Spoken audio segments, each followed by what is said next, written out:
Welcome to Wrestling with Heart, a podcast looking at pro wrestlers giving back to their community. Join me, Stanley Carr, as I interview wrestling's hottest names who use their platforms as entertainers to raise awareness and do community service.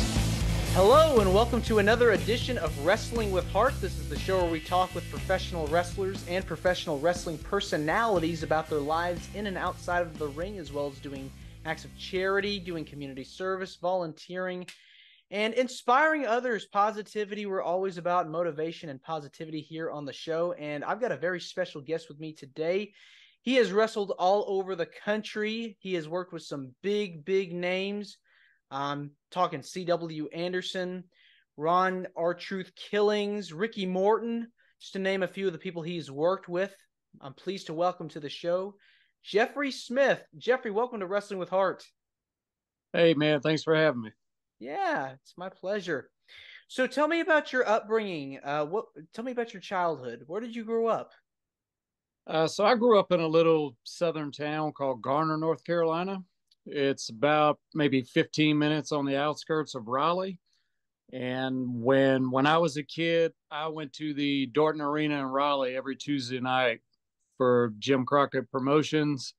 I'd always be on like first, second, or third row as a kid, kindergarten, first grade, second grade. And that was what hooked me. They had a little angle back in the day with Paul Jones, got his head shaved bald, and he'd wear the cowboy hat gimmick and stuff. And I remember there was two older guys. I was on the second row one night, and these guys had a whole pack of notebook paper. They'd ball these paper up and keep throwing it at him, and they'd miss him.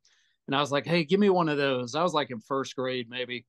And I balled that piece of paper up and I threw it and I hit him right in the forehead. And he did the whole gimmick where he like flung the hat off and he sold it like $1 million, like I'd hit him with a rock or a real ball, And that hooked me, man. When that crowd popped, I was like, I'm going to do this one day. And so I kind of got that itch at an early age. And it was always something that I was confident that I was going to pursue one day. And it ended up panning out. The cool thing about getting to wrestling at such a young age as a kid is that it creates that lifelong fan. Some people, stop watching, some people stop and get back into it, but the people that actually grow up as a fan, like literally as a kid and still watch it, it just shows, commitment. And, just the fact that, you're a fan to this day is just, there's something to be said about that, really. Yeah, man, I love it. I still watch and support the product today. I don't get to watch it and really physically be involved with it much anymore these days, these years. I'm not able to go to the indies and stuff like I used to always do, but I still have friends that are on TV and still working all over the world. Oh, wow. Excuse me. And I try to support the guys, man, because it was a blessing to me and I love my time when I did it. That's so cool. Anybody we would know that's gone on to bigger and better things that you worked with? Oh man. When I first started wrestling was in March of '95. And man, just thinking back on those days in North Carolina, the shows that those people was getting for $5 or $6 was just unbelievable. Like the first match on those shows could just as easily have been the main event on those shows, like Matt Jeff Hardy, Shane Helms, Shannon Moore, Christian York, Joey Matthews, Venom, Steve Corino, C.W. Anderson, Chili Willie, Toad. There's probably more, but those are the guys right off the top of my head. And it was just phenomenal. It was an awesome time to get started in the business. I had a lot of really good guys to learn from. That's so cool. I mean, what a list of people right there. I mean, North Carolina really produced a lot of just phenomenal talent. I mean, that went on to the WWE or WCW and really made a name for themselves. Yeah, man. And during that time on the indies in North Carolina, South Carolina, Virginia, if you was an indie guy, you was wrestling Thursday, Friday, Saturday, and some Sundays every single week. And when you're working on shows with those types of guys, even though, obviously they were greener back then as well, but you still could see their body of work and what those guys went on to do and become. you can't help but get better when you're working with talent like that.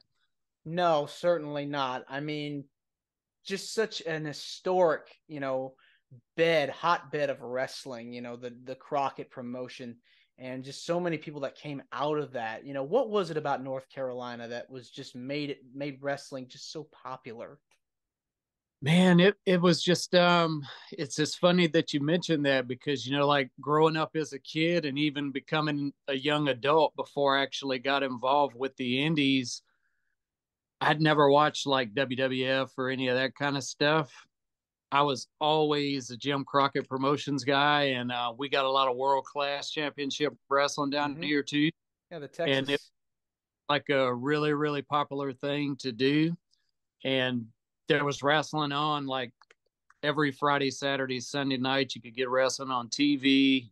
You could go somewhere and see a show, and it was just always like a normal weekly venture where I grew up. Yeah. Who were like the people that you really idolized, like really wanted to be like, in the ring? So when I was a kid, oddly enough, man, I was a huge, huge fan of Tully Blanchard and Ric Flair. I was the guy that always liked the bad guys instead of the good guys. And another story that stands out to me as a kid, at the Dorton Arena in Raleigh, you could always get there early and kind of go around to the back where all the guys come in.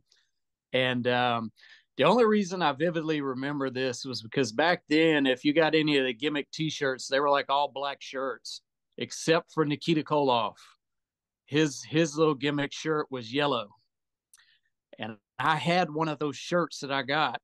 My sister bought it for me. She paid $10 for it, and Magnum TA come in the building one night, and these two guys were giving it to him. Everybody else was all high fives, let's go Magnum, and these two guys were like the villain supporters. They were giving it to him, and Mm-hmm. he just kind of eyeballed me, and I had that shirt up. I was like, yeah, you're gonna lose this best of seven. Russia's gonna get you, and just the disgust in his eyes. It was like he wanted to eat me alive, but he was like, I'm like the biggest baby face in the promotion. I can't do or say anything. So he just kind of, but yeah, man, it was awesome.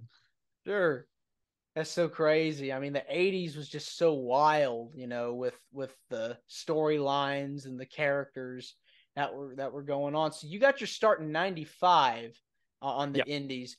Talk about the training process because it's not that easy, Yeah. So developing, such a character and becoming, an athlete.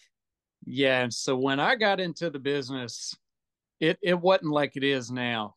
Um, I got trained in a barn about a half a mile off the highway on a Pender nursery farm in Four Oaks, North Carolina. There was no electricity in the barn. The roof leaked. There was no bathroom. There was nowhere to change. No heat, no air condition. You showed up. They had a ring out there, and it was about as old school could be. The first time I was there was 8 guys. Started with a 5 mile run. After you run 5 miles, we did about 500 push-ups, 500 Hindu squats, 500 crunches. Then they put you in. You did all that before you ever even got to go into the ring. You know what I mean? So by the Mm-hmm. time you got the ring, you're gassed out and you're blown up. You can't really do anything anyway. Then they're making you hit ropes. You have no idea how to hit ropes. I remember getting home and my sides and my back, I had blood streaks and blood blisters all over my body because I was just, it's cables, right? Like a lot of Oh people yeah. don't realize how heavy duty ring ropes are, Mm-hmm. and just shredded me to shreds.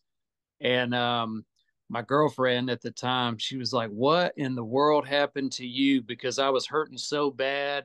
I had to sleep in a recliner chair. I couldn't lay down.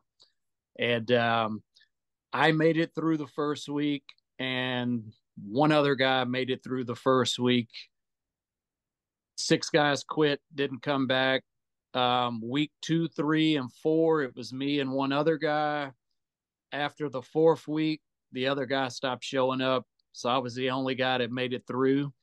Um, I had, in my opinion, one of the best trainers that this business has ever had.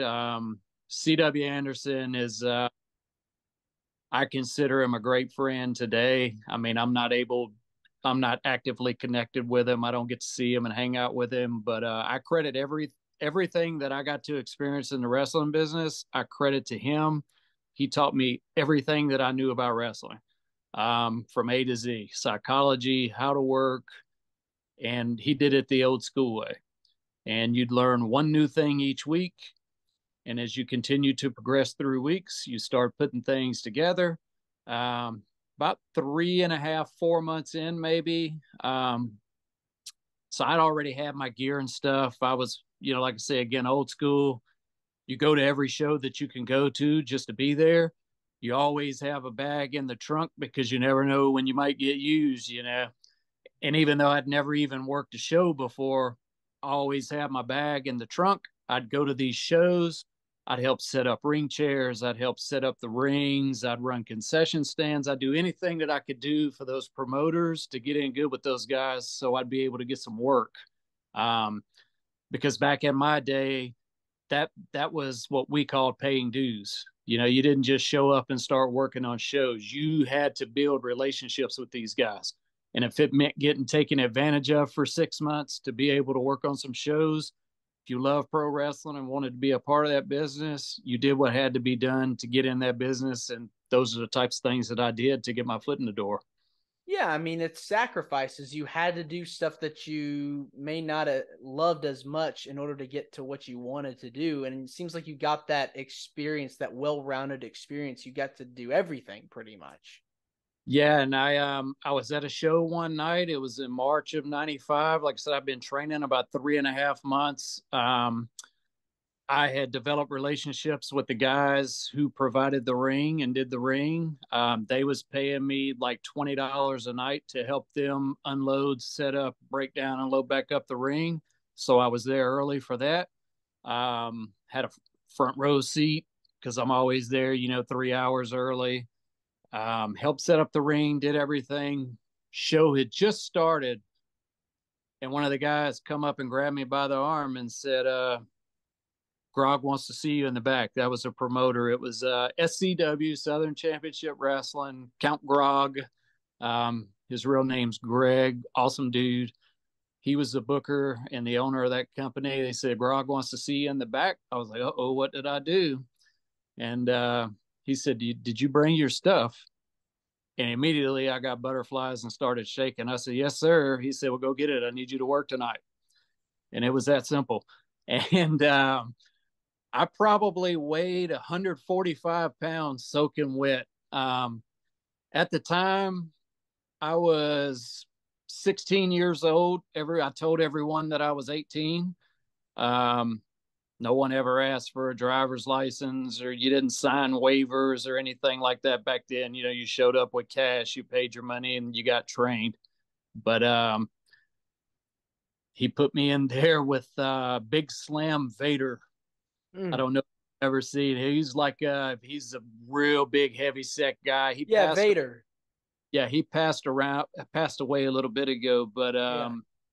I worked with him, and it was like a 5-minute match, but they put me underneath the hood, and Shane Helms let me borrow some boots, but I had trunks, and somebody else give me the mask, and they said, just go out there. And I was like, what am I doing? I don't even have a clue what I'm doing. And CW said, are you nervous? Because I'm visually shaking. Yeah. I said, yes, sir. I'm scared to death. And he slapped me in the chest harder than I'd ever been hit before with one of his chops. He goes, are you still nervous? I said, no, sir, I'm good. Let's go. He's like, all right, just go out there and listen and do what you're told. You'll be fine. If I didn't think you'd be fine, you wouldn't be going out there. And that was it. I went out there. He walked me through the whole thing. It was like 5-6 minutes. I mean, obviously it was like a total squash, totally sell, get him over type thing. But I was just stoked to be on the show, man. And then after that, it just kind of like was a placebo effect. Every weekend I started getting on shows, and I just kept learning, kept listening, kept paying attention, kept getting better, kept getting more ring time, and matches started getting better, and everything kind of took off from there. Seems like that shop just lit a fire under you to start really getting in gear here. So all Yeah, right. So once that happened and you had your first match, I bet you felt pretty, it was like a sigh of relief. It was like, the first one's over. Now I can start really going forward and start moving up the ladder. it's a weird feeling to try to explain to guys who's never done it, but you're confident that you know how to do what you're doing, but you're still petrified because you've never actually done it in front of a live crowd, right? And there was only 100 people at that show. It wasn't a big deal at all, but to me, it was like WrestleMania because it was like, I've made it, I've arrived, I'm in the show now, Yeah. But yeah, you just pick up your confidence from there, and the most important thing is just listening and paying attention and learning how, when, and why you do things, paying attention to how crowds respond, how they react, and the guys that are able to put those things together are the guys who are more successful.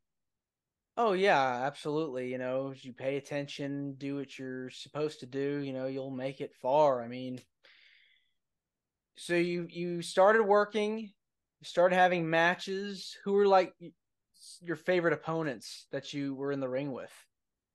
I had some really good matches with a guy named Daryl Kelly. He was another guy who trained with us at House of Pain down the road. He did a lot of OVW stuff. He actually was an OVW tag team champ with Josh Lowry for a brief time while Cornette was running things down Yeah. there.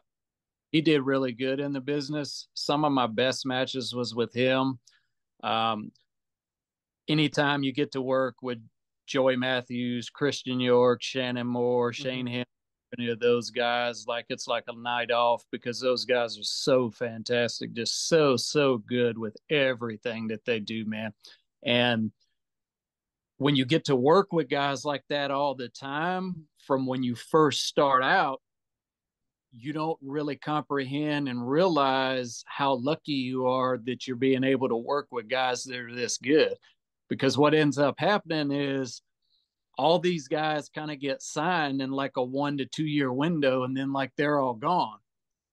And then I'm still here, and then all these other guys that are coming in and they're all green and they're not good and the matches are horrible, and you figure out then, man, I really had something good going here and I didn't realize it till it was over with. It's like a starting from scratch kind of deal, you especially with a lot of the younger guys that come in, you're kind of having to teach them, basically show them, the ropes, no pun intended, but like, just show them how to work and how to wrestle and all that stuff. Yeah, and that was mainly for me what I ended up ultimately being. I like to kind of refer to myself as like a utility guy. Like I was a guy, like I was always a cruiserweight, light heavyweight, junior light heavyweight, whatever. Like I was probably, like I was saying earlier, probably 150 pounds soaking wet when I started. Uh, the heaviest I ever got was like 205 during my time in the business. So even when I was in my best peak shape, I was a small guy. I was never a guy that was like going to go main event WrestleMania for WWE or anything like that. But I love pro wrestling. I love helping guys. And I was the type of guy who could work a match with anybody of any style and have a good match. So I Yeah. took a lot being able to do that because a lot of guys can't do that.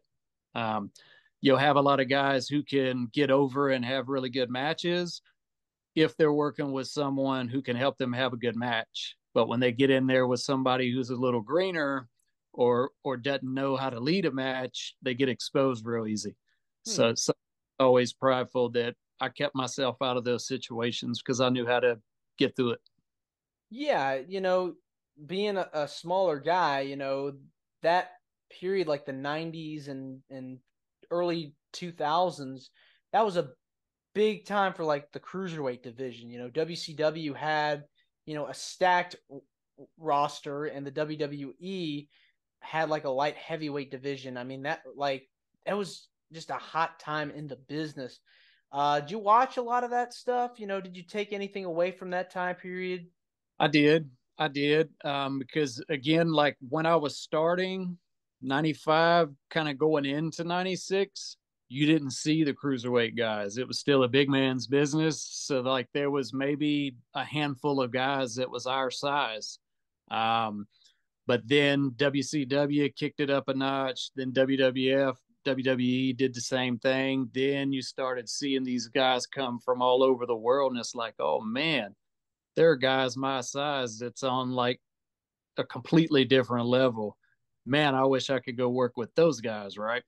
Um, I did ultimately have an opportunity to go to the power plant towards the end, but it never happened because the company got sold. So I never actually went to the power plant. I got booked by WWE twice, but I never got used either time. Really? They they had us on I believe it was going to be Richmond, Virginia on a Monday night and Hershey, Pennsylvania on a Tuesday night. And North Carolina got the worst snowstorm that they've ever had on history. I used to could leave home and get to Virginia state line in like an hour to an hour, 15 minutes. We started heading towards Richmond that night. We drove 23 hours and was still 30 miles from the Virginia state line. That's how horrible it was. We had over 28 inches of snow and ice, and we're in a little Honda Civic trying to drive in it, and it was horrible. They called Pritchard and was like, "Hey, look, man, like this isn't gonna happen. We're not gonna make it. I'm sorry, we just can't get there. Oh, don't worry about it. Go home. We'll get you back down again." Never heard from anybody again. So I guess I kind of burned the bridge there by not being able to make it to a show, but it was completely out of my hands. Oh man, I'm so sorry. That would have been that would have been cool to see you on big time television like that. Yeah, Especially. I have had something like that for, like to show my kids now, especially now that my kids is all grown except for one. Like at the time, I had like five kids in five different size diapers. I'm working 50, 60 hours a week at my full time job, and then I'm gone Thursday, Friday, Saturday, and Sunday wrestling. So I'd have loved to have had more because, back then they had like ginormous handheld cameras that you could do like VHS tapes on and stuff. And I've Mhm. got shows boxed up from there that I'm going to get on DVD one day, but didn't never quite get to the mainstream TV like I wanted to. But looking back on it, man, I wouldn't have changed anything. I had a blast. I loved it. My personal favorite was Ricky Morton. Um, Really? and, and probably part of that is because I grew up watching him. I grew up idolizing him. Um, you know, you could not be in my area in the mid 1980s when those guys come to a building, to a ring, and not get goosebumps on your arms at the reception and the roar of the crowds that these guys drew. And when I got the third match I ever had in the business was against Ricky Morton. That was so lucky because he was supposed to work Buddy Landell that night, and good old Bud Rowe didn't show up. Oh, And really? Oh man. I was actually booked on the show, but I wasn't booked to work with Ricky, obviously. Yeah. But they was just kind of like, "Who do you want to work with?" It just kind of looked at me, kind of give me the up down. He was like, "What's this kid doing? Who's he working with? Give me him tonight." I was like, "Yes, sir. Whatever you want to do." And he said, "Do you know how to work, son?" And I said, "Yes, sir." He was like, "No, I don't. I don't care if you know how to entertain. Like, are you a professional wrestler? Do you know how to work?" I said, "Yes, sir." He said, "Who trained you?" And I told him, and he goes, "Oh, okay. Yeah, you'll be fine." And this was a local company that had some local Fox Sports gimmick TV deal with or something. And Ricky was on commentary for the company on the shows. He was like, "All right, we're going to go about 7 minutes. I'll see you out there. Here's the finish. I'll see you out there." I was like scared to death again, right? My third match. no clue what I'm doing. Like I'm working with a legend. It's like, oh my gosh, if I go out here and blow this or stink this place up, I'm never going to get booked again.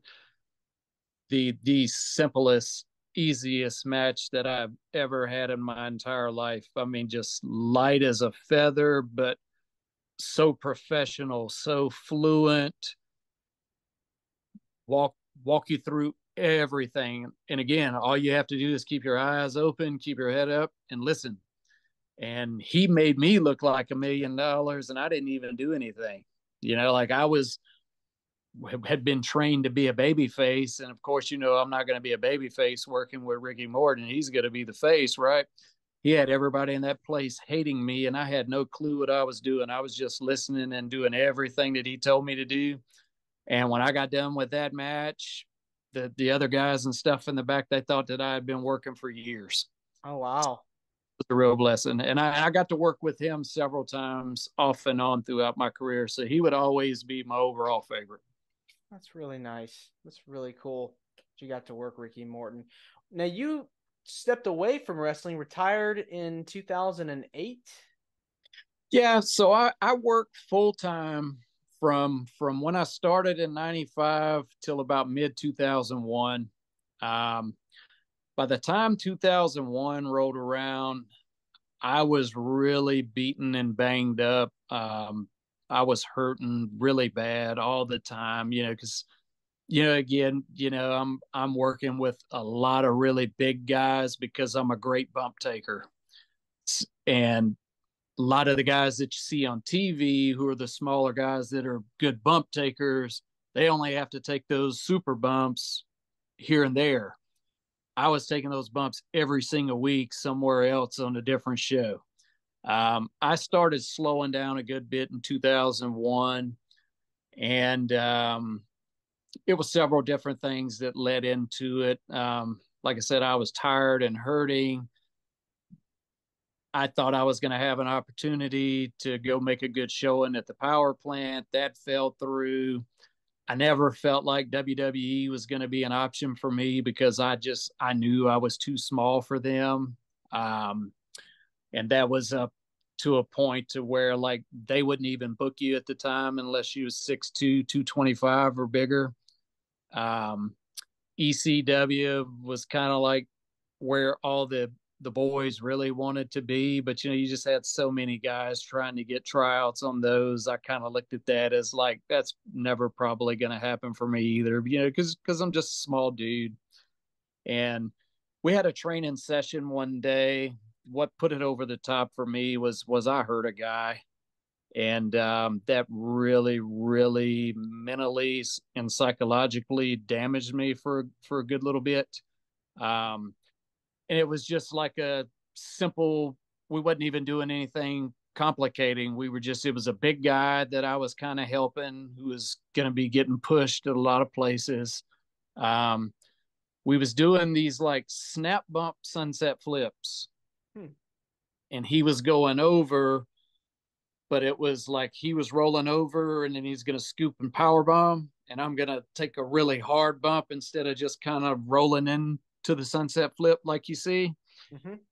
And they was just making us do it over and over and over. And after like the 30th one, you got a 250-pound guy constantly pulling on you. I started getting tired, but no excuses on my part.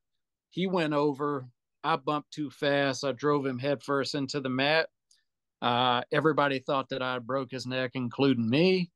He got concussed. He didn't know where he was at. Obviously, this was going to be like a golden boy for the Carolina Indies. So a lot of people got upset with me about it.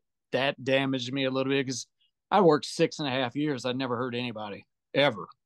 And, nor would I, man. Like I have a wife and 6 kids at home. My sole responsibility is taking care of the guys or women who was in that ring or in that match with me. That's my number one job, is to protect people. And that damaged me when I almost broke his neck. It worked out. He didn't break his neck. He only missed like a week, and then he was back. And he was actually the first guy who reached out to me and said, "Hey, look, man, there's no problem with me. Like, I know you didn't do it on purpose. This isn't ballet. It is what it is. We're good. Come on back." But it just damaged me, and I knew that I needed to step away. So I kind of stepped away for a good little bit in 2001. I took about a year off, and then I come back on a part-time basis through 2008. I would work shows for people that I knew, or friends of friends as favors locally, that type of thing. But I only worked full-time 95 to 01. Wow. I mean, that's devastating. I mean, like you said, I mean, it's a tough business. And so when Yeah. you're in the ring with somebody, you want to make sure that you are protecting your opponent and whoever else is in the ring with you so you don't hurt them. And that's got to be something that, you can't, forget about, you know. Yeah. Yeah, and a bigger thing for me was, it's hard to explain, but it's like psychologically, I didn't want to disappoint any of the boys. You know what I mean? I didn't want to upset any of the boys. I was worried about their opinions of me. Um, because I was the type of guy, I got along with everybody. Like, I'd never had anybody talk bad or ugly at me. No one ever took liberties on me. And I saw a lot of guys get roughed up and beat up in my day, because back then it was still kind of, Mm-hmm. if somebody gets some heat, they'll get you out there in the ring, and they'll whip you pretty good. I saw a few different guys get hurt pretty good like that. But yeah, man, it just kind of, it made me fearful that I would hurt someone. And one of the first things that CW taught me was, if you're scared, don't get in here, because you are going to hurt yourself, or more importantly, somebody else. And that always stuck with me. And when that psychologically affected me, I was like, I can't do this anymore right now. I have to step away. And that's what I did. Sure. Let's kind of switch gears and talk about some of the charity work or volunteer work that you've done outside of the ring. What stuff can you tell me that you've done, organizations that you've worked with? So I do Big Brother volunteering. That's something that I've been personally taking a lot of pride in doing over the last several years. Because I also coach youth sports. I like to coach the younger kids, like the kindergarten through maybe fifth graders. I coach football, baseball, basketball. I volunteer and coach all that stuff. A lot of these kids, especially the kids in the Big Brother program, some of these kids don't have a mom or a dad in their life. And the majority of them only have a mother. They have no male influence or figure in their lives at all. So when you spend that hour with them once or twice a week, more times than not, you're the only male influence in that kid's life. Um, so I take great pride in that, because I grew up without my father being present. Um, Wow.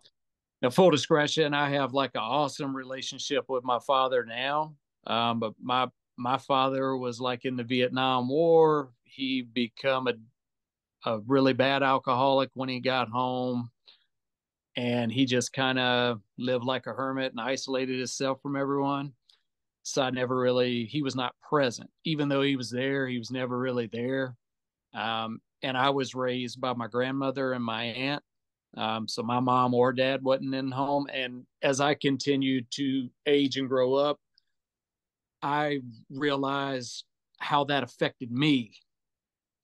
So I use these types of programs with that mindset of kind of having an understanding of where a lot of these kids are. So I try to kind of fill that void as best as I can. I'm not trying to be anybody's dad, but I'm just trying to be a positive influence on these kids and let them know, things that they can achieve and do if they stay committed and don't break rules. And so, yeah, How did you hear about Big Brother? I heard about that through church. Um, I a lot like a lot of ex pro wrestlers tend to do. Um, I got into church and give my life to Christ after my time in the wrestling business, and got involved with some what we call small groups. It's where you get together with a group of guys who are affiliated with your church. They're all, within 4 to 5 years of each other in age. We have like meetups once or twice a week. We hang out for an hour or two. And it was through one of those guys that they made me aware of this program, and they explained to me the process on how I could do it if it was something that I wanted to do. So I went and I let them do the background check. I paid, it was, I think, it $40 for a year covers your license or certificate to be able to do it. They do the background check, and then they reach out to you with a kid, and then it's, you just fit in that hour. It's technically only has to be 60 minutes a week, but I would do that twice a week with the kids that I work with. Sure. What do you find rewarding about Big Brother? I can watch some of these kids mature and grow. And then that sounds weird because I may only work with the kid for 6 months to 12 months before he either ages up or transitions to someone else, and then they move me to someone else. But a lot of these kids, like I said, they don't have male influences in their lives. A lot of these kids have come up in really bad circumstances where their one or both of their parents could possibly even have been killed and not even be alive. Uh, Very, very quiet. They don't talk much. They're scared of you. Um, and then you're around them more and more and more. You slowly start to get them to start communicating and opening up to you. You might take a kid to a park for an hour and just, you don't even talk about anything. You just let the kid play and let him know that you're there for him. And then that can kind of lead to a similar situation for ice cream next week, maybe. And then there may be a little small talk, and then a month from now, you may not be able to get the kid to be quiet long enough for you to talk because they've opened up to you so much. But you can learn so much about the kids, and it's just so rewarding to me, man, because our youth is our future as a society. So if every man out there like you or I could prioritize that 1 or 2 hours a week to do something like that with a kid who's less, what's the word, unlucky and doesn't have that Less male, fortunate. there you go, less fortunate kid who doesn't have that male influence in their life. Think how much better opportunities some of these kids would have if more men would do that. So for me, I'm very passionate about that. Yeah. What was it? What sport do you enjoy? Because you said you teach like so many, baseball, basketball. Like, what's your favorite personal to teach? I love being a football coach.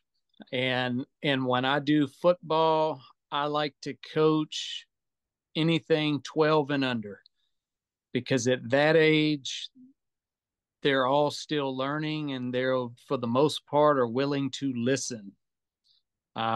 Most of the kids with football, baseball, basketball, by the time they get, kind of middle school and beyond, they've already been playing 4 or 5 years and they think they know it all. You get those young kids in there who are still learning, and they'll actually work for you and listen to you and do the things that you tell them to do. And that's very rewarding too. I did that pretty much full time for about 5 years. I would just kind of go seasonal with the programs locally, while maintaining the Big Brother stuff. And the football was always my favorite, coaching the little kids, because you can actually teach them fundamentals. You could teach them how to play safe and protect themselves so they don't get hurt. Um, the parents are more into it when they're small kids.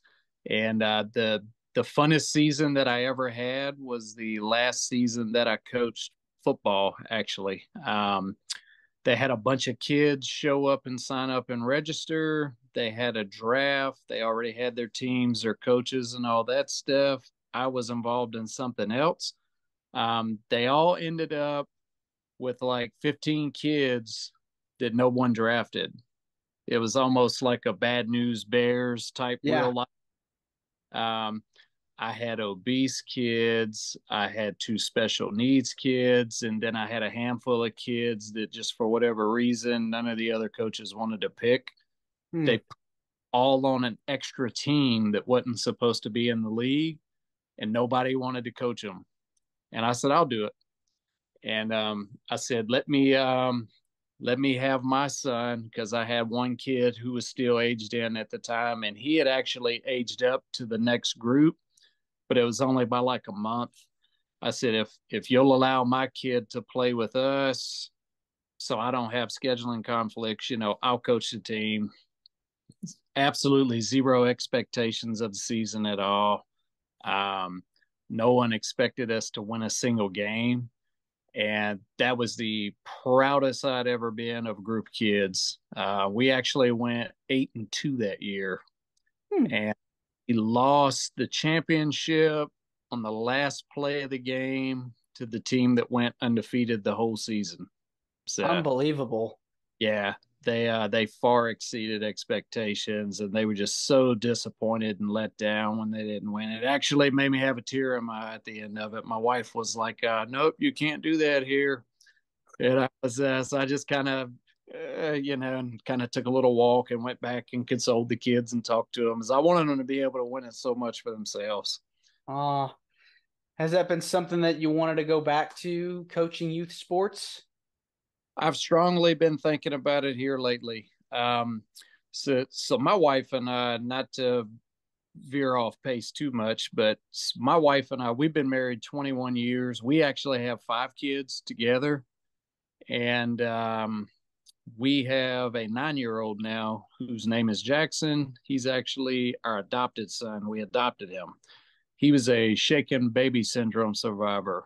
Hmm. When he was 3 weeks old, his father shook him and slung him across a room. And he was on life support for 3 weeks. They didn't think he was going to make it. They said that if he did live, he would always be like special needs and not have a high quality of life. He's 9 now, man. I'm sure you can see pictures of him all over my Facebook page. If you didn't know the kid's story, you'd never have any clue that anything happened to him. He's a tad behind kids his age, but he's had that catastrophic brain injury. So he's not able to participate and play in the sports where he could possibly get hit in the head again. But so that's the only reason that I stopped coaching, because all my other kids had kind of aged out. And then that pulled me away from other things, time restraints wise, that my kids are involved with. And I'm just kind of been at the point in my life now to where like my children and my family has like been my main responsibility and core focus. And but I have been trying to figure out a way to get that work back in to be able to make that work. Yeah. And you also run an online coaching business. Tell me about how you got started up with that. Oh yeah, man. So I am the owner and head coach of Jay's Fitness LLC. Um, that is my online fitness and nutrition business. Obviously, being in the pro wrestling business and being an athlete for years before that, I was always a guy who was in the gym and in good shape. Um, I've been a certified CPT and certified nutritionist for about 7 years now. And about 3 years ago, I decided to start my own business. And then about almost a year ago now, I went full time with my business strictly online, because it allows me to reach more men and women worldwide. I specialize in helping guys and women lose up to 30 pounds of fat in 16 weeks or less with my metabolic reset method. It's a customized system that I've personally used myself.